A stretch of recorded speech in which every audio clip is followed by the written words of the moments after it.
Hi guys, my name is Thapelo Moloi, and I thought I should speak to you with regards to the recent cuts in the repo rate and what they mean for you.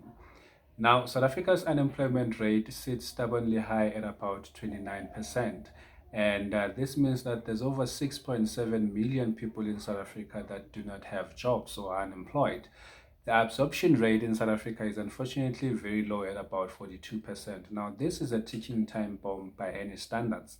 Now, the coronavirus and the advent of this pandemic has led many analysts to predict that South Africa's economy will contract by anything between 6 and 10% in 2020. I, for one, expect a lot of job cuts in sectors such as tourism, such as retail, and sectors such as arts and entertainment. And a famous philosopher by the name of Heraclitus, who lived about 500 years BC, coined perhaps one of the most used phrase when he said the only constant in life is change. And I think the coronavirus has brought about a lot of change. We're seeing this politically, there's a lot of change. Religiously as well, there's a lot of change. But more importantly, for you and I, things are changing as well economically. Now, more than ever before, it is important that we learn how to manage our personal finances. And, the pandemic has put many people's jobs at risk. Some are expecting job losses, some are expecting a reduction in their salaries. These are huge adjustments that we all have to make that have been brought about by the coronavirus. So we all need to learn how to manage our personal finances. Life as we know it perhaps will change and might look very different from henceforth. But the Reserve Bank in the month of March cut the repo rate by 100 basis points, and they did it the same this week when they cut the repo rate by 100 basis points. This week it was a surprise that a lot of us, I think, will very much like.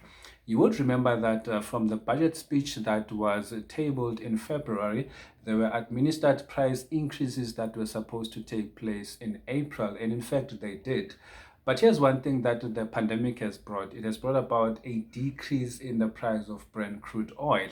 That has meant for South Africa a reduction in the petrol price. So even though we saw the increases in administered prices, they were very much offset by the reduction in Brent crude oil and eventually the price of petrol. In fact, we saw the price of petrol coming down by well over 1 rand per liter. So this was good news for us at this point in time when everything was supposed to go up in terms of administered prices. Now, what does it mean for you? I think perhaps that's the most important thing. At the very basic, it means there's more money in your pockets now. So you've got more liquidity and more money that you can use to do other things. But I want to suggest three things that you need to do that are very important with this extra money that you have. Number one, it's important that you stay focused on your core financial goals and ignore all the noise. I think there's too much noise going on, there's too much rhetoric that's going around, and it's important that we keep focused on our core financial goals. It's very easy to derail at this point in time. So that's number one. Number two, I want to emphasize what perhaps is cliche, but it is very important. It is budget, budget, and more budgeting. There are a lot of people that I speak to at this point in time who complain that their finances have taken a huge dip because, when you are at home and you're working from home and you've got your family with you, it's very easy to derail. It's very easy to start spending money on things that were not initially budgeted for. We're seeing a lot of people that are experiencing that. So make sure that you stay within your budget. Make sure that anything that is not budgeted for, you do not spend your money on.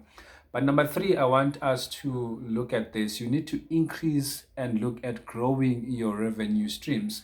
Some of us have got those skills that we haven't been using for quite a lot of time because we were very busy.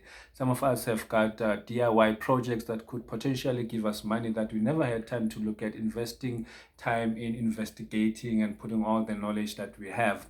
I think this is the best time to actually do that and start putting up our energies toward increasing our revenue streams. We need that at this point in time. Now, above all, and lastly, this is very important, and do not forget it. With the extra money that you have, put it towards reducing your debt.